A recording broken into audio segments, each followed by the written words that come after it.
Hello friends, मैं अनिता भास्कर आप सभी लोगों का अपने यूट्यूब चैनल पर स्वागत करती हूँ और आशा करती हूँ कि आप सभी लोग अच्छे होंगे और अच्छी तरीके से अपनी तैयारी में लगे होंगे और अच्छी तरीके से तैयारी करिए। अच्छे नंबर इस जो है आपके, जिससे स्कोर हो जाए आपका नंबर। और उसके बाद आपकी देखिए शिक्षक भर्ती का चल रहा है तो आगे भी भर्ती तुरंत निकलेगी और जिससे कि आप उसके लिए जो है आप अच्छी तैयारी करके अच्छी तरीके से नंबर लाएं और जिससे आपको अगली भर्ती में, शिक्षक भर्ती में बैठने का जरूर मौका मिले, आपका जो है वहां पे चयन हो सके। तो चलिए शुरू करते हैं। और वीडियो पसंद आए तो लाइक शेयर कमेंट अवश्य किया करिए। सब्सक्राइब चैनल को जरूर कर लीजिए अगर आप चैनल पर नए हैं तो, और बेल आइकन जरूर प्रेस करिए जिससे वीडियो की नोटिफिकेशन भी आपको मिलती है। ठीक है, तो चलिए शुरू करते हैं। और फर्स्ट क्वेश्चन है, और ये प्रैक्टिस सेट कौन सा है? ये प्रैक्टिस सेट है हमारा 7। ठीक है, प्रैक्टिस सेट 7 है। और फर्स्ट क्वेश्चन पे चलते हैं। फर्स्ट क्वेश्चन है आंशिक पुनर्बलन वास्तविक कक्षा कक्ष में अनुपयुक्त नहीं किया जा सकता है। दूसरा है पशुओं को प्रशिक्षित करने में सर्वाधिक कार्य करता है। थर्ड ऑप्शन है सतत पुनर्बलन की अपेक्षा अधिक प्रभावी होता है। फोर्थ है सतत पुनर्बलन की अपेक्षा कम प्रभावी होता है। और फर्स्ट क्वेश्चन का जो हमारा राइट ऑप्शन हो जाएगा, ऑप्शन 3 हो जाएगा। क्या हो जाएगा? सतत। और सतत का मतलब क्या होता है? लगातार। ठीक है, यानी लगातार। ठीक है, लगातार जो है पुनर्बलन की अपेक्षा क्या होता है? यह अधिक प्रभावी होता है। ठीक है, आंशिक पुनर्बलन। नेक्स्ट क्वेश्चन है प्रतिभाशाली विद्यार्थी। फर्स्ट ऑप्शन है स्वभाव के अंतर्मुखी होते हैं, अपनी आवश्यकताओं को दृढ़तापूर्वक नहीं कह पाते। तीसरा है अपने निर्णयों में आत्मनिर्भर होते हैं। और चौथा है शिक्षकों से स्वतंत्र होते हैं। प्रतिभाशाली विद्यार्थी, ठीक है, किसके बारे में पूछा है? प्रतिभाशाली जो विद्यार्थी है जिनका आईक्यू लेवल हाई होता है। ठीक है, और इसका राइट ऑप्शन हो जाएगा हमारा ऑप्शन 3। अपने निर्णय में क्या होता है? वो आत्मनिर्भर होते हैं, उन्हें ज्यादा पूछने की, किसी से समझने की जरूरत नहीं पड़ती। उन्हें अगर थोड़ा सा भी प्रोत्साहन मिलता है तो वो जितना हम उनसे अपेक्षा करते हैं उससे अधिक वो कार्य कर लेते हैं। ठीक है, तो ये अपने निर्णय में क्या होते हैं? काफी आत्मनिर्भर होते हैं, बहुत ज्यादा उन्हें समझाने या कहने की जरूरत नहीं होती है। ठीक है, थर्ड ऑप्शन है तनाव को कम करने के अप्रत्यक्ष ढंग कहलाते हैं। समस्या समाधान विधि, रक्षात्मक यांत्रिकता या व्यक्तिगत विधि, या उपयुक्त में से कोई नहीं हो। थर्ड ऑप्शन है, थर्ड हमारा क्वेश्चन का राइट ऑप्शन हो जाएगा ऑप्शन 2, रक्षात्मक यांत्रिकता। ठीक है, फोर्थ क्वेश्चन है मस्तिष्क की संरचना तथा कृत्यों में विभेद का परिणाम होता है। डैश, फिर मस्तिष्क की संरचना तथा कृत्यों में, ठीक है, विभेद पूछा है, यानी भेद क्या होता है? तनाव, पिछड़ापन, डिसलेक्सिया, इनमें से कोई नहीं। और राइट ऑप्शन क्या हो जाएगा? डिसलेक्सिया होता है। ठीक है, जो कुछ चीजें पहचानने में उन्हें दिक्कत महसूस होती है। नेक्स्ट क्वेश्चन है जिन बालकों की बुद्धि लब्धि जो है यहाँ पे डैश, फिर है साधारणतः उन्हें मानसिक न्यूनता ग्रसित श्रेणी में रखा जाता है, जो मंद बुद्धि टाइप के बच्चे होते हैं। तो फिफ्थ क्वेश्चन के क्या राइट ऑप्शन हो जाएगा? ऑप्शन जो 70 से भी कम होता है जिनका आईक्यू। ठीक है, जिनका आईक्यू लेवल 70 से भी कम होता है वो कौन होते हैं? मानसिक न्यूनता, यानी उनका जो है मानसिक बुद्धि होती है, आईक्यू लेवल बहुत कम होता है। ठीक है, मंद बुद्धि होते हैं बालकों। चलिए नेक्स्ट क्वेश्चन है अधिगम में, और डैश ने प्रभाव का नियम दिया था। तो अधिगम में प्रभाव का नियम किसने दिया था? पावला ने, स्किनर ने, वाटसन ने, थार्डनाइट ने। और सिक्स ऑप्शन का राइट आंसर हो जाएगा 4। ठीक है, इन्होंने 3 नियम दिए थे, प्रभाव का नियम, इसमें से अभ्यास का नियम, ये सब इनके थार्डनाइट के जो है नियम हैं। ठीक है, नेक्स्ट क्वेश्चन है अवधान के आंतरिक अथवा व्यक्तिनिष्ठ निर्धारक है। रुचि, लक्ष्य, अभिवृत्ति, उद्दीपक, वस्तु प्रविधि, या प्रकाश, ध्वनि, ग्रंथ, या पुरस्कार, दंड, प्रोत्साहन। ठीक है, अवधान। और राइट ऑप्शन क्या हो जाएगा 7 क्वेश्चन का? ऑप्शन 1, रुचि, लक्ष्य और अभिवृत्ति, ये व्यक्तिनिष्ठ निर्धारक हैं। नेक्स्ट है क्वेश्चन बच्चे चिंतन में वयस्कों की भांति ही होते हैं और ज्यों-ज्यों वे बड़े होते हैं उनके चिंतन में गुणात्मक वृद्धि होती है। दूसरा है खाली बर्तन के समान होते हैं जिनमें बड़ों के द्वारा दिया गया ज्ञान भरा होता है, यानी बच्चों के बारे में पूछा जा रहा है कि बच्चे क्या होते हैं वास्तव में। ठीक है, थर्ड है निष्क्रिय जीव होते हैं जो प्रदत्त सूचना को ज्यों की त्यों प्रतिलिपि के ऊपर के रूप में प्रस्तुत कर देते हैं। और फोर्थ ऑप्शन है जिज्ञासु प्राणी होते हैं जो अपने चारों ओर के जगत को खोजने के लिए अपने ही तर्कों और क्षमताओं का उपयोग करते हैं। और 8 क्वेश्चन का राइट ऑप्शन है ऑप्शन 4। ठीक है, जिज्ञासु प्राणी होते हैं बच्चे, क्यों? जिज्ञासा बहुत होती है बच्चों में, बच्चे छोटे होते हैं, तरह तरह के सवाल पूछते हैं, हर चीज जानने की कोशिश करते हैं, हर चीज समझने की कोशिश करते हैं, खोजने की प्रवृत्ति होती है, तर्क वितर्क करते हैं। कोई भी काम होता है वो तर्क करते हैं उसमें कि यह कैसे हुआ, क्यों हुआ, ऐसा होगा तो कैसे होगा। तो ये होता है, बच्चे जो होते हैं क्या होते हैं, वो जिज्ञासु होते हैं। ठीक है, तो इसलिए राइट ऑप्शन क्या हो जाएगा, फोर्थ हो जाएगा। 9th क्वेश्चन है बच्चों की त्रुटियों के बारे में, यानी उनकी गलतियों के बारे में निम्नलिखित में से कौन सा कथन पूछा है सत्य है। 9th क्वेश्चन हमारा है। ठीक है, और इसमें देखते हैं ऑप्शन। बच्चों की त्रुटियां उनके सीखने की प्रक्रिया का अंग है। दूसरा है बच्चे जब त्रुटियां करते हैं जब शिक्षक सौम्य हो और उन्हें त्रुटियां करने पर दंड न देता हो। थर्ड है बच्चों की त्रुटियां शिक्षक के लिए महत्वहीन है और उसे चाहिए उन्हें काट दे और उन पर अधिक ध्यान न दे। ठीक है, और फोर्थ है असावधानी के कारण बच्चे त्रुटियां करते हैं। तो 9th ऑप्शन क्या हो जाएगा, राइट ऑप्शन ऑप्शन 1 हो जाएगा। बच्चों की त्रुटियां उनके सीखने की प्रक्रिया का अंग होती है, क्योंकि जब बच्चे गलती करते हैं तो उससे क्या करते हैं, वो सीखते हैं बच्चे। ठीक है, जब उन्हें वो सीखते हैं तो गलती करते हैं तो सीखते हैं, तो उनका अनुभव होता है उन्हें उस चीज का। ठीक है, अगर वो कोई गलती करते हैं तो उन्हें एहसास होता है, सीखते हैं, तो उन्हें लगता है कि ये काम हमें नहीं करना चाहिए, तो वो अनुभव भी हो जाता है उन्हें, तो वो सीखते हैं अपनी गलतियों से भी। ठीक है, 10th क्वेश्चन है विद्यालय में लिंग भेद से बचने का सर्वोत्तम तरीका हो सकता है। ठीक है, पहला है पुरुष और महिला शिक्षकों को समान संख्या में भर्ती करना। दूसरा है विद्यालय में लिंग भेदभाव को दूर करने के नियम बनाना और सख्ती से उनका पालन करवाना। तीसरा है संगीत प्रतियोगिता के लिए लड़कियों की अधिक अपेक्षा लड़कों का चयन करना। ठीक है, और चौथा ऑप्शन है शिक्षकों द्वारा उनके लिंग पक्षपातपूर्ण व्यवहारों का अधिसंज्ञान। और 10th क्वेश्चन का जो हमारा राइट ऑप्शन हो जाएगा ऑप्शन 4 हो जाएगा, शिक्षकों द्वारा उनके लिंग पक्षपातपूर्ण व्यवहारों का क्या है, अधिसंज्ञान।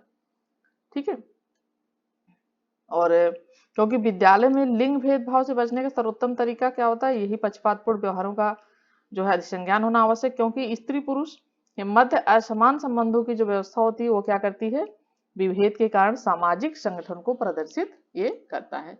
नेक्स्ट है सह शैक्षणिक क्षेत्रों में निष्पादन के आधार पर शैक्षणिक क्षेत्रों में निष्पादन के स्तर को बढ़ाने का औचित्य स्थापन किस आधार पर किया जा सकता है। फर्स्ट है यह व्यक्तिगत विभिन्नताओं को संतुष्ट करता है। दूसरा है यह हाशियाकृत विद्यार्थियों के लिए प्रतिपूरक भेदभाव की नीति का अनुगमन करता है। ठीक है, और 11th का राइट ऑप्शन हमारा यही हो जाएगा, यह व्यक्तिगत विभिन्नताओं को क्या करता है, संतुष्ट करता है। ठीक है, 12th क्वेश्चन है सीता ने हाथ से दाल और चावल खाना सीख लिया है। जब उसे दाल और चावल दिए जाते हैं तो वह दाल और चावल मिलाकर खाने लगती है। उसने चीजों को करने के लिए अपने स्कीमा में दाल और चावल को खाने को क्या कर लिया है, अंगीकार, समायोजित, अनुकूलित, समुचितता। और 12th क्वेश्चन का राइट ऑप्शन क्या हो जाएगा, ऑप्शन 3 हो जाएगा। ठीक है, उसने क्या किया है, सीता ने अनुकूलित जो है किया है। ठीक है, उसने क्या कर लिया है, अनुकूलित किया है। नेक्स्ट क्वेश्चन है अतिरिक्त बुद्धि के निम्नलिखित पक्षों, ठीक है, यहाँ पे डैश फिर के अतिरिक्त बुद्धि के निम्नलिखित पक्षों को स्टेनबर्ग के त्रितंत्र सिद्धांत में संबोधित किया गया है। क्या है, संदर्भगत, अवयभूत, सामाजिक या अनुभाविक। और 13 क्वेश्चन का जो हमारा राइट ऑप्शन हो जाएगा वो हमारा राइट ऑप्शन क्या हो जाएगा इसमें, 3। ठीक है, सामाजिक। नेक्स्ट क्वेश्चन है हार्वर्ड गार्डनर का बुद्धि का सिद्धांत डैश पर बल देता है। फर्स्ट है ऑप्शन विद्यार्थियों में अनुबंधित कौशलों, सेकंड है सामान्य बुद्धि, तीसरा है विद्यालय में आवश्यक समान योग्यताओं और चौथा है प्रत्येक व्यक्ति की विलक्षण योग्यताओं। और 14 क्वेश्चन का जो राइट ऑप्शन हो जाएगा ऑप्शन 4 हो जाएगा, प्रत्येक व्यक्ति की विलक्षण योग्यताओं। ठीक है, उसके बाद हमारा आता है 15 क्वेश्चन। 15 क्वेश्चन है जेन पियाजे के अनुसार अधिगम के लिए निम्नलिखित में से क्या आवश्यक है। और पियाजे के बारे में जरूर क्वेश्चन आएगा, इसलिए ये चैप्टर अच्छी तरीके से अपना जरूर तैयार कर लें, ठीक है।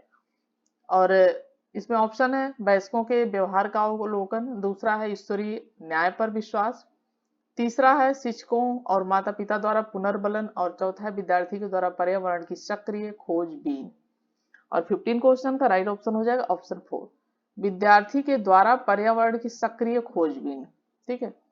16 क्वेश्चन है जीन पियाजे के अनुसार प्रारूप, इसकी निर्माण वर्तमान योजनाओं के अनुरूप बनाने हेतु नवीन जानकारी में संशोधित और नवीन जानकारी के आधार पर पुनारी योजनाओं में संशोधन के परिणाम के रूप में घटित होता है। और इन दो प्रक्रियाओं को जाना जाता है समावेशन और अनुकूलन के रूप में, समीकरण और संशोधन के रूप में, समावेशन और समायोजन के रूप में, या फोर्थ है समायोजन और अनुकूलन के रूप में। और 16 क्वेश्चन का राइट ऑप्शन हो जाएगा ऑप्शन 3, ठीक है, समावेशन और क्या समायोजन के रूप में। बहुत इंपॉर्टेंट चैप्टर है, जरूर इसे तैयार कर लें। जीन पियाजे, थार्डनाइक, जीन पियाजे, ये सब बहुत ही महत्वपूर्ण है, कोहलबर्ग, ठीक है, इनका बहुत ही इंपॉर्टेंट टॉपिक है ये। चलिए नेक्स्ट क्वेश्चन पे चलते हैं। 17 क्वेश्चन है, अपनी कक्षा की वैयक्तिक विभिन्नताओं से निपटने के लिए शिक्षक को चाहिए कि बच्चे को उनके अंकों के आधार पर अलग कर उनको नामित करें। सेकेंड है बच्चों से बातचीत करें और उनके दृष्टिकोण को महत्व दें। थर्ड है विद्यार्थियों के लिए कठोर नियमों को लागू करें। फोर्थ है शिक्षण और आकलन के समान मानक तरीके हों। और 17 क्वेश्चन का राइट ऑप्शन हो जाएगा ऑप्शन 2, बच्चों से बातचीत करें और उनके दृष्टिकोण को महत्व दें, ठीक है। 18 क्वेश्चन है, आकलन उद्देश्यपूर्ण होता है यदि इससे अभ्यर्थियों और विद्यार्थियों और शिक्षकों को प्रतिपुष्टि फीडबैक यानी फीडबैक प्राप्त हो, ठीक है। उद्देश्य कैसे महत्वपूर्ण होगा, ठीक है, यदि फीडबैक प्राप्त होता है। और राइट ऑप्शन हमारा यही हो जाएगा, क्योंकि विद्यार्थियों और शिक्षकों को क्या होनी चाहिए, फीडबैक प्राप्त हो, तो वही उद्देश्य क्या होता है, वो आकलन क्या होता है, वो उसका उद्देश्य यही होता है महत्वपूर्ण, ठीक है। 19 क्वेश्चन है, जिन विद्यालयों में समेकित शिक्षा दी जाती है उसके शिक्षकों को किस क्षेत्र में विशेष में प्रशिक्षित करना चाहिए। विशेष आवश्यकता वाले बच्चों की पहचान और शिक्षण, दूसरा ऑप्शन है व्याख्यान विधि द्वारा शिक्षण, तीसरा क्रियात्मकता के साथ शिक्षण, चौथा है उपरोक्त में से कोई नहीं। 19 क्वेश्चन का राइट ऑप्शन क्या हो जाएगा, विशेष आवश्यकता वाले बच्चे, जो बच्चे होते हैं सभी बच्चों को एक समान शिक्षा दी जानी चाहिए और बच्चों की पहचान करके, ठीक है, जो बच्चे कमजोर हैं तो उनकी या किसी तरीके की उनको कोई प्रॉब्लम आ रही है, वो चीजें नहीं से, तो उनका क्या करना, उनकी पहचान करना और उसी के आधार पर उपचारात्मक उनको शिक्षा दी जानी चाहिए, ठीक है। तो जो जिनको अधिक जरूरत है, क्योंकि प्रतिभाशाली बच्चे भी मिलेंगे आपको, मंद बुद्धि वाले बच्चे मिलेंगे, सामान्य बुद्धि वाले बच्चे मिलेंगे, आपको सभी तरह के बच्चे उसमें मिलेंगे। तो आपको क्या करना है, उनकी पहचान करना है और उसके बाद उसको शिक्षण देना उसी के अनुरूप। 20 क्वेश्चन, निम्नलिखित में से किस समूह के बच्चों को समायोजन की समस्या होती है। औसत बुद्धि के बच्चे, ग्रामीण बच्चे, अध्ययनशील बच्चे, कुशाग्र बुद्धि के बच्चे। और 20 क्वेश्चन का राइट ऑप्शन क्या हो जाएगा, कुशाग्र बुद्धि के बच्चे होते हैं उनको क्या होता है, बच्चों के समायोजन की इनको क्या होती है, समस्या होती है। जो कुशाग्र यानी तेज बुद्धि के बच्चे होते हैं, ठीक है, इनको समस्या आती है इस तरीके से, क्योंकि वो बहुत जल्दी से सब कुछ समझ जाते हैं और तेज होते हैं बच्चे, तो उनको इस तरीके से समायोजन में समस्या आती है। 21 क्वेश्चन है, क्षेत्र सिद्धांत निम्न में से किस वर्ग का योगदान है, व्यवहारविदों का, संरचनावादियों का, मनोविश्लेषकों का, या गेल्टास्टवादियों का। और 21 क्वेश्चन का राइट ऑप्शन हो जाएगा गेल्टास्टवादियों का। 22 क्वेश्चन है, भाटिया बैटरी का प्रयोग निम्न में से किसके मापन हेतु किया जाता है। इंपॉर्टेंट क्वेश्चन है ये, पूछा जाता है, रिपीट होता रहता है। व्यक्तित्व, रुचि, बुद्धि, अभिक्षमता। और 22 का हमारा जो राइट ऑप्शन हो जाएगा वो हो जाएगा हमारा ऑप्शन 3, ठीक है, बुद्धि का। भाटिया बैटरी द्वारा किसका मापन किया जाता है, तो इससे बुद्धि का मापन किया जाता है। 23 क्वेश्चन है, अभिक्रमायोजित अधिगम का प्रत्यय किसने दिया था, हल, थार्डनाइक, स्किनर, वाटसन। और 23 का हमारा जो राइट ऑप्शन हो जाएगा वो हो जाएगा ऑप्शन 3, स्किनर ने दिया था, ठीक है। 24 क्वेश्चन है, एक अध्यापक उस बच्चे के साथ परामर्श करता है जिसकी निष्पादनात्मक प्रगति एक दुर्घटना ठीक है, एक दुर्घटना के पश्चात अनुकूल नहीं है। निम्नलिखित में से कौन सी प्रक्रिया विद्यालय में परामर्श के लिए सबसे बेहतर हो सकती है? ऑप्शन 1 है, यह एक उपशामक उपाय है ताकि लोग अपने को आरामदायक महसूस कर सकें। दूसरा, वह अपने विचारों द्वारा खोज करने हेतु लोगों में आत्मविश्वास का ग्रामीण जो है निर्माण करता है। तीसरा है, विद्यार्थियों को भविष्य के विकल्पों को चुनने हेतु यह एक अच्छा संभावित परामर्श है। चौथा है, इस कार्य को केवल अनुभवी कुशल व्यवसायिक विशेषज्ञ से कराया जा सकता है। 24 क्वेश्चन का जो हमारा राइट ऑप्शन हो जाएगा ऑप्शन 2 हो जाएगा। वह अपने विचारों द्वारा खोज करने हेतु लोगों में आत्मविश्वास का निर्माण करता है। 25 क्वेश्चन है, बच्चे जब सर्वाधिक सृजनशील होते हैं, ठीक है, बच्चे जब सर्वाधिक सृजनशील होते हैं जब वे किसी गतिविधि में क्या करते हैं, भाग लेते हैं। ठीक है, शिक्षक की डांट से बचने के लिए, दूसरों के सामने अच्छा व्यवहार के दबाव में आकर, यानी अधिक सृजनशीलता आती है, रचनात्मकता प्रवृत्ति आती है जब उनमें, या अपनी रुचि से पुरस्कार के लिए। और 25 का राइट ऑप्शन क्या हो जाएगा, ऑप्शन 3 हो जाएगा, अपनी रुचि से। अधिक सृजनशील कैसे होंगे बच्चे, जिसमें उनको इंटरेस्ट होगा। ठीक है, इसीलिए कहा जाता है कि जिनमें बच्चों को इंटरेस्ट हो वही चीजें उन्हें पढ़ानी चाहिए, तो जल्दी सीखते हैं। नेक्स्ट क्वेश्चन है 26, भारत में अधिकांश कक्षाएं बहुभाषी होती हैं, इसे शिक्षक द्वारा डैश के रूप में देखा जाना चाहिए। परेशानी, समस्या, संसाधन, बाधा। और 26 का जो हमारा राइट ऑप्शन हो जाएगा ऑप्शन 3 हो जाएगा, संसाधन। अधिकांश कक्षाएं जो है बहुभाषी होती हैं और इसे शिक्षक द्वारा किसमें, संसाधन के रूप में देखा जाना चाहिए। ठीक है, 27 है, विद्यार्थियों द्वारा की गई गलतियां और त्रुटियां बच्चों को कमजोर अथवा उत्कृष्ट चिन्हित करने के अच्छे अवसर हैं। और दूसरा ऑप्शन है, शिक्षक और विद्यार्थियों की असफलता का सूचक है। तीसरा ऑप्शन है, उनके चिंतन को समझने के अवसर के रूप में देखी जानी चाहिए। और चौथा, कठोरता से निपटाई जानी चाहिए। 27 का जो हमारा राइट ऑप्शन है ऑप्शन 3 हो जाएगा, उनके चिंतन को समझने के अवसर के रूप में देखी जानी चाहिए। ठीक है, 28 क्वेश्चन है, प्रतिभाशाली विद्यार्थियों को डैश से जुड़े प्रश्नों पर अधिक समय देने के लिए कहा जाता है। प्रतिभाशाली जो विद्यार्थी होते हैं, कुशाग्र बुद्धि के बच्चे होते हैं, तो उनको किस प्रकार के जुड़े प्रश्नों पर अधिक समय देने के लिए कहा जाए, स्मरण, समझ, सर्जन या विश्लेषण। और 28 का जो हमारा राइट ऑप्शन हो जाएगा ऑप्शन 3 हो जाएगा, सर्जन। ठीक है, 28 का क्या राइट ऑप्शन हो जाएगा, ये हो जाएगा सर्जन। नेक्स्ट क्वेश्चन है, छात्रों को ठीक, शाबाश, बहुत अच्छा कहना है, शाब्दिक पुनर्बलन, आंशिक अशाब्दिक पुनर्बलन या सकारात्मक शाब्दिक पुनर्बलन या नकारात्मक शाब्दिक पुनर्बलन। तो शाबाश और अच्छा हम तभी कहते हैं उन्हें प्रोत्साहित करने के लिए। तो राइट ऑप्शन क्या हो जाएगा, सकारात्मक। ठीक है, सकारात्मक शाब्दिक पुनर्बलन के लिए अगर हम बच्चे को शाबाश कहते हैं, अच्छा कहते हैं, बहुत अच्छा कहते हैं, तो बच्चा खुश होता है और उसको क्या होता है, फीडबैक प्राप्त होता है, पुनर्बल मिलता है और वो और अच्छे तरीके से करने के लिए तैयार होता है। ठीक है, 30 क्वेश्चन है और लास्ट क्वेश्चन है, निम्न में से कौन सा श्रव्य दृश्य सामग्री का उद्देश्य है, शिक्षण को प्रभावशाली बनाना, छात्रों में सृजनात्मकता उत्पन्न करना। ठीक है, श्रव्य और दृश्य सामग्री जो होती है उसकी बात की जा रही है, तो कौन सा उद्देश्य है इसमें, क्या उद्देश्य है, छात्रों को क्रियाशील बनाना। ठीक है, कैसे जो है श्रव्य दृश्य जो भी सामग्री का प्रयोग करते हैं शिक्षक, तो उसके लिए जो प्रयोग करते हैं तो उसमें बच्चों को कैसे, वो उद्देश्य क्या होना चाहिए उसका। तो 30 क्वेश्चन का राइट ऑप्शन क्या हो जाएगा, ऑप्शन 1 हो जाएगा, फर्स्ट, सेकंड और थर्ड। शिक्षण को प्रभावशाली बनाना, क्योंकि अगर सर्वे दृश्य सामग्री का प्रयोग करते हैं, उन्हें चार्ट दिखाते हैं, मॉडल दिखाते हैं, तो बच्चे क्या होते हैं, अधिक इंटरेस्ट लेते हैं और उनका ध्यान कहीं इधर उधर नहीं जाता और सीधा उसी को देखने की कोशिश करते हैं और उसके बारे में जानते हैं, सवाल भी पूछते हैं।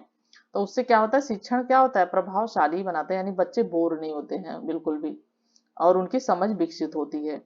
ठीक है, और दूसरा ऑप्शन है छात्रों में सृजनात्मकता, इससे क्या होता है, बच्चों में सृजनात्मक शक्ति का, रचनात्मक शक्ति का विकास होता है और इससे छात्र क्या होते हैं, बच्चे क्रियाशील होते हैं।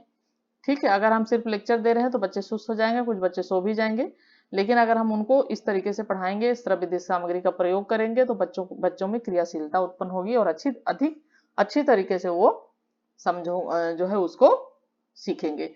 और ये फोर्थ ऑप्शन गलत है कि विषय वस्तु में रुचि उत्पन्न होना, ऐसी विषय वस्तु जो है उससे रुचि उत्पन्न होती है, रुचि नहीं होती है। तो ये तीनों सही हो जाएगा, फर्स्ट, सेकंड और थर्ड। और हमारा 30 क्वेश्चन कंप्लीट हुआ। आशा करती हूँ वीडियो पसंद आई होगी, पसंद आए तो लाइक शेयर कमेंट अवश्य करिएगा। Thank you for watching video. Next video में मिलते हैं।